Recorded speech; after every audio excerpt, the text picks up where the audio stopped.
जय जगन्नाथ। आज मैं आपको जो प्रोडक्ट विषय कहि हेलुरोनिक एसिड।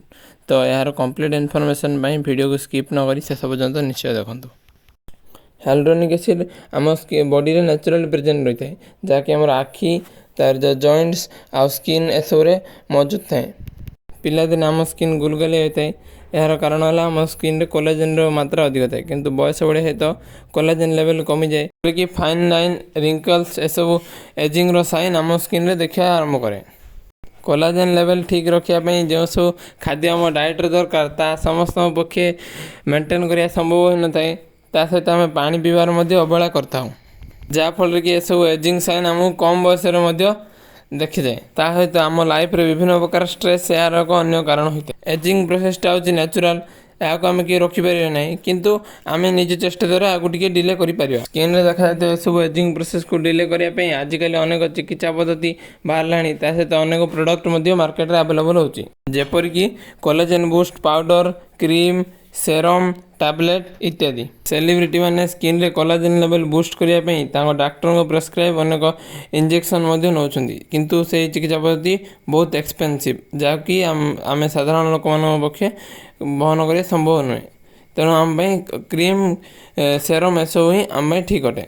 आजिकल मार्केट रे अवेलेबल अधिकांश सेरम स्किन केयर प्रोडक्ट रे हेलुरोनिक एसिड एक मेन इंग्रेडिएंट्स पर रही है। सब विटामिन सी कि कैफेन कि रेटिनॉल जेकोसी सेरम आप हेलुरोनिक एसिड को एक मेन इंग्रेडिएंट्स पे देखा पाइबे। देखो यह हूँ हेलुजेल हेलुरोनिक एसिड जेल अटे। या जेल फॉर्म रे मार्केट रे अवेलेबल होची। ऐसे तो यार गोटे एडवांस वर्सन हेलुजेल प्लस वाली अवेलेबल अच्छी। एवं देखो खोलिया यापरी देखो एपरी एक ट्यूब फॉर्म रे या मिलूँ। तो यार एमआरपी मेंशन अच्छे 250 टका जेकोसी मेडिसिन दुकान आप सहज पाइपर। तो यार लगे प्रोसीजर टे आपको बतेबी। प्रथम आप मुँह को भल फेस वाश करने तार टिके सुखीगला से अप्लाई करेंगे टोनर पूरी स्प्रे बोतल द्वारा स्प्रे करेंगे। तापर ताकू आपन डैब डैब करी टिके माने टिके ऑब्जर्व हो देबे। तापरे सेतरे स्किन रे आपन अप्लाई करिवे ए जो हेलुजेल को माने ताकू पुनी थरे माने जेंटली मसाज करी ताकू स्किन ताकू टिके ऑब्जर्व करना देबे। यापरे टिके जे तळे ऑब्जर्व हो जिवो तापरे पुनी थरे आपन को टोनर अप्लाई करिया पड़ियो। तेबे एबे आप आमे आउ थरे अप्लाई करिया टोनर तापरे आउ थरे स्प्रे कर दवा।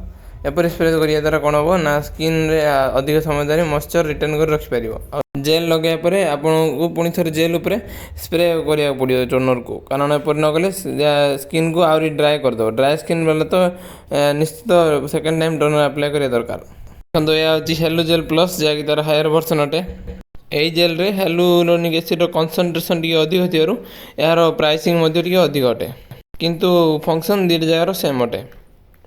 जदि आप 25 वर्ष हो सारा और आप हेलुरोनिक एसिड को निज स्किन केयर सामिल करना तेरे निश्चित या सामिल करनी। स्किन केयर रूटीन विषय जानापी आप मोर पूर्व वीडियो को फॉलो करेंगे। जेल टी को आप बोथ डे एंड नाइट रे यूज करेंगे। स्किन केयर रिलेटेड अधिक इनफॉरमेशन मोहित जोड़ी रही था आउ चैनल को सब्सक्राइब कर दिंतु कहीं मुझे आग को एज वाइज स्किन केयर आ पर्सनल केयर वीडियो आपंक आनबी। वीडियो भल लगी लाइक करूँ और सांग तो सेयार करा जमार भूल रोची नमस्कार।